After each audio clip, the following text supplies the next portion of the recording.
नमस्कार दोस्तों, OCN network में आपका स्वागत है। मैं हूं ओमकार चौधरी। प्रधानमंत्री नरेंद्र मोदी समय समय पर देश और दुनिया को मैसेज देने से नहीं चूकते। अभी मॉरिशस की यात्रा से लौटे थे और मॉरिशस में हमने देखा कि वहाँ के प्रधानमंत्री को उन्होंने गंगा जल भेंट किया था और महाकुंभ की विशेष चर्चा की थी। प्रधानमंत्री नरेंद्र मोदी ने एक दिन पहले ही अमेरिका से भारत की यात्रा पर आई हिंदू मूल की तुलसी गैबार्ड, जो वहाँ की खुफिया एजेंसी की सर्वे सर्वा बनाई गई हैं, उनको भी गंगा जल उपलब्ध कराया। और मंगलवार को प्रधानमंत्री महाकुंभ की सफलता पर और अयोध्या में प्राण प्रतिष्ठा समारोह के बारे में चर्चा करते हुए दिखाई दिए। उन्होंने करीब 13 मिनट का एक छोटा स्पीच दिया, लेकिन एक मैसेज दे दिया। और ये मैसेज देश के भीतर की उन ताकतों के लिए भी है, उन राजनीतिक जमातों के लिए भी है जिन्होंने प्राण प्रतिष्ठा समारोह से भी अपने को दूर रखा था और जो महाकुंभ जैसे प्रागैतिहासिक जो पल थे, जो घड़ियां थी, उनसे भी वंचित रहे और उन्होंने वोट परस्ती के चक्कर में, तुष्टीकरण के चक्कर में महाकुंभ से भी खुद को दूर रखा। प्रधानमंत्री के शब्दों पर गौर करने की ज़रूरत है।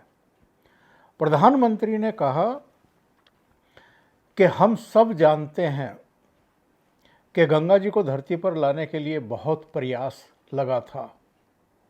वैसा ही महाप्रयास इस महाकुंभ के भव्य आयोजन में भी हमने देखा। मैंने लाल किला से सबका प्रयास के महत्व पर जोर दिया था। पूरे विश्व ने महाकुंभ के रूप में भारत के विराट स्वरूप के दर्शन किए। ये जनता जनार्दन का, जनता के संकल्पों के लिए और जनता की श्रद्धा से प्रेरित महाकुंभ था। महाकुंभ में हमने राष्ट्रीय चेतना के जागरण के विराट दर्शन किए। ये राष्ट्रीय चेतना नए संकल्पों की सिद्धि के लिए प्रेरित करती है। प्रधानमंत्री ने एक महत्वपूर्ण बात अपने भाषण में कही। उन्होंने कहा कि ये जो राष्ट्रीय चेतना हमें दिखाई दी, विशेषकर उन्होंने 66 करोड़ भारतीय जनता के गंगा मैया में पावन डुबकी लगाने के आंकड़े का उल्लेख किया। उन्होंने कहा कि ऐसा पूरे विश्व में कहीं कोई दूसरा उदाहरण नहीं है। देश के अलग अलग हिस्सों से लोग प्रयागराज पहुँचे महाकुंभ पर और दुनिया के भी अलग अलग हिस्सों से लोग पहुँचे और 66 करोड़ ने वहाँ पर आस्था की डुबकी लगाई। प्रधानमंत्री क्या संदेश देना चाहते हैं, और ख़ास तौर से अगर वो महाकुंभ पर बोले हैं, अगर 1.5 महीने के भीतर वहाँ 66 करोड़ लोगों के पहुँचने और गंगा में डुबकी लगाने का जिक्र कर रहे हैं और साथ में ये भी कह रहे हैं कि इससे हमें ये संदेश मिला है, ये संकेत मिला है कि अगले 1000 वर्ष के लिए भारत तैयार है। यानी एक दिशा लेने के लिए और उस दिशा में बढ़ने के लिए अब सनातन के जो आस्थावान हैं वो पूरी तरीके से तैयार है। और 2 घटनाओं का उल्लेख उन्होंने ख़ास तौर से किया है। एक महाकुंभ में उमड़े इस जन सैलाब का, आस्था के इस सैलाब का, और दूसरे अयोध्या में भगवान राम की प्राण प्रतिष्ठा का, उनकी प्रतिमा की प्राण प्रतिष्ठा का जिक्र किया है। और उस समय भी पूरे देश का जो मानस था उसका ख़ास तौर से उन्होंने उल्लेख किया है। हमने और आपने ये देखा है महाकुंभ के दौरान जो श्रद्धालु प्रयागराज गए हैं वो या तो प्रयागराज जाने से पहले या गंगा में डुबकी लगाने के बाद अयोध्या भी गए हैं और काशी विश्वनाथ मंदिर के दर्शन करने भी गए हैं। और वहाँ के मुख्यमंत्री योगी आदित्यनाथ ने एक आंकड़ा दिया था। उन्होंने कहा था कि जो लोग ये पूछ रहे थे कि गंगा में डुबकी लगाने से हज़ारों रुपया खर्च करके वहाँ जाने से क्या गरीबी दूर हो जाएगी, क्या पेट में रोटी आ जाएगी, तो योगी आदित्यनाथ ने ऐसे लोगों को बताया था कि महाकुंभ के आयोजन से वहाँ जो कारोबार हुआ है उससे जो लोगों का आवागमन हुआ है, चाहे विमान से, चाहे सड़क मार्ग से या दूसरे साधनों से, और उन्होंने वहाँ पर जो स्टे किया, होटलों में, टेंट में, दूसरी जगहों पर, धर्मशालाओं में, तमाम जो रिसोर्ट्स बने हुए हैं उनमें, और जो भोजन आदि किया या जो खरीदारी की, उससे कुल मिलाकर के 3.5 लाख करोड़ का कुल मिलाकर के कारोबार हुआ है। तो 3.5 लाख करोड़ का कारोबार हुआ है तो उत्तर प्रदेश ही नहीं, देश की भी इकोनॉमी को कितना बड़ा बूस्ट मिला है, इससे आप अंदाज़ा लगा सकते हैं। उन्होंने सदन में भाषण देते हुए इस बात की चर्चा की थी कि केवल एक नाविक परिवार जिसके पास 100 से अधिक नाव थी, उसने 30 करोड़ रुपए की नेट प्रॉफिट कमाई है महाकुंभ के दौरान, 30 करोड़ की। प्रधानमंत्री नरेंद्र मोदी ने संसद में ख़ास तौर से महाकुंभ पर ये स्पीच क्यों दी है? हम और आप पिछले कुछ समय से ये देख रहे हैं कि जो विदेशी अतिथि आते थे, डिग्निटीज आती थी, वो या तो ताजमहल देखने जाते थे, जामा मस्जिद देखने जाते थे, या दूसरे मकबरों की तरफ उनको ले जाया जाता था। इधर पूरी आबो हवा ही बदल रही है, अप्रोच और सोच बदल रही है। और जब से नरेंद्र मोदी प्रधानमंत्री बने हैं और योगी आदित्यनाथ 2017 से उत्तर प्रदेश के मुख्यमंत्री बने हैं, तब से जो हमारे जिनको हम कहते हैं कि विकास के साथ साथ विरासत को भी पुनर्स्थापित करना, ये काम हुआ है। ये केदारपुरी से शुरू हुआ था, ये सोमनाथ से शुरू हुआ था, ये उज्जैन के महाकाल से शुरू हुआ था। फिर हमने काशी में देखा, कॉरिडोर बना, भव्य कॉरिडोर बना, और उसके बाद हमने अयोध्या में देखा, अयोध्या में कितना बड़ा विकास का काम हुआ है। इंटरनेशनल एयरपोर्ट बना है, रेलवे स्टेशन का कायाकल्प हुआ है।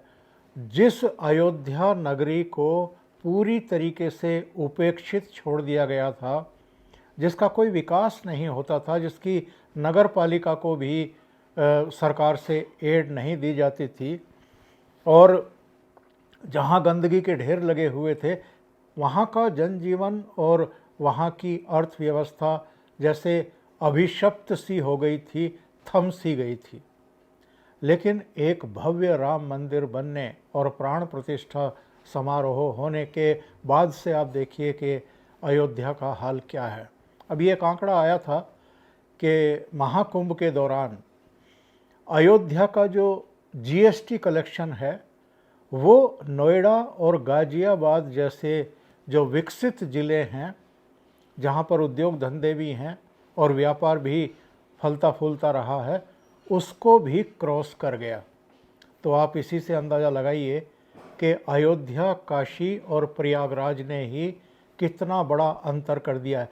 यानी जिस हम टेम्पल इकोनॉमी की बात करते हैं, प्रधानमंत्री नरेंद्र मोदी ने संसद में महाकुंभ पर बोल करके उसकी तरफ जो है ध्यान आकृष्ट कराया है। और जो सनातनियों का एक हम जन सैलाब उमड़ते हुए देख रहे हैं, ये हमने महाकुंभ में भी देखा, ये अयोध्या में भी देखा, ये काशी में भी देखा, हम केदार नगरी में भी देख रहे हैं, उज्जैन की महाकाल नगरी में भी देख रहे हैं, सोमनाथ में भी देख रहे हैं, और तमाम जितने भी हमारे आस्था के केंद्र हैं वहाँ पर देख रहे हैं। और होली के पर्व को इस बार जिस अंदाज में सनातनियों ने मनाया है वो भी अपने आप में अद्भुत रहा है। और ऐसा उल्लास मुझे तो याद नहीं आता है कि हमने पूरी ज़िंदगी में कभी देखा हो। तो प्रधानमंत्री ने पार्लियामेंट में महाकुंभ और अयोध्या का और सनातनियों के इस उभार का, इस एकजुटता का, जन चेतना का उल्लेख क्यों किया है, ज़रा ये भी समझने की ज़रूरत है। इस समय देश में जो वातावरण है और देश का जो मानस है वो कुछ कह रहा है, वो कुछ संकेत दे रहा है। और उन्हीं संकेतों को पढ़ कर के प्रधानमंत्री नरेंद्र मोदी ने कहा है कि देश अगले 1000 वर्ष के लिए तैयार दिखाई दे रहा है। प्रधानमंत्री 2047 तक भारत को विकसित बनाने और 2027-28 तक थर्ड लार्जेस्ट इकोनॉमी बनाने की बात कर चुके हैं। लाल किले से भी कर चुके हैं, अपने उद्बोधनों में भी वो करते रहे हैं। और पूरी दुनिया में भी अब वो खुल कर के ये संदेश और संकेत देते हैं कि भारत की जो बहुसंख्यक आबादी है उसका मानस क्या है, उसकी सोच क्या है, उसकी अप्रोच क्या है, और भारत अब किस रास्ते पर चलने वाला है। 2014 में प्रधानमंत्री बनने के बाद उन्होंने सबका साथ, सबका विकास और सबका विश्वास की बात कही थी। 2019 के बाद इसमें सबका प्रयास भी उन्होंने जोड़ा था। लेकिन 2024 में जो कुछ हुआ है और जिस तरीके से पाला खींच करके उनके खिलाफ लड़ा गया है, मुहिम छेड़ी गई है, और एक तरफा जो वोटिंग हुई है उनकी पार्टी को, उनको हराने के लिए और सत्ता से बाहर करने के लिए, वो ना तो प्रधानमंत्री से छिपा है और ना ही अब इस देश की जनता से छिपा है। और शायद लोकसभा का जो वो एक सबक मिला था उसी का नतीजा है कि लोग एकजुट हो गए हैं। फिर से सनातनी एकजुट हुए हैं, हिंदू एकजुट हुए हैं, और उसका नतीजा हमने हरियाणा में भी देखा है, महाराष्ट्र में भी देखा है और अभी दिल्ली में भी देखा है। और ये जो जन सैलाब उमड़ते हुए हम देख रहे हैं इसके भी संदेश हैं। वक्फ संशोधन बिल पार्लियामेंट में लाने की तैयारी हो रही है और हम देख रहे हैं कि जंतर मंतर से लेकर के नागपुर तक में जो मोदी विरोधी हैं, जो सनातन विरोधी हैं, और मैं तो कहूँगा कि जो देश विरोधी भी हैं, ये किस तरह के संदेश और संकेत दे रहे हैं और किस तरह के टकरावपूर्ण एक माहौल बना रहे हैं।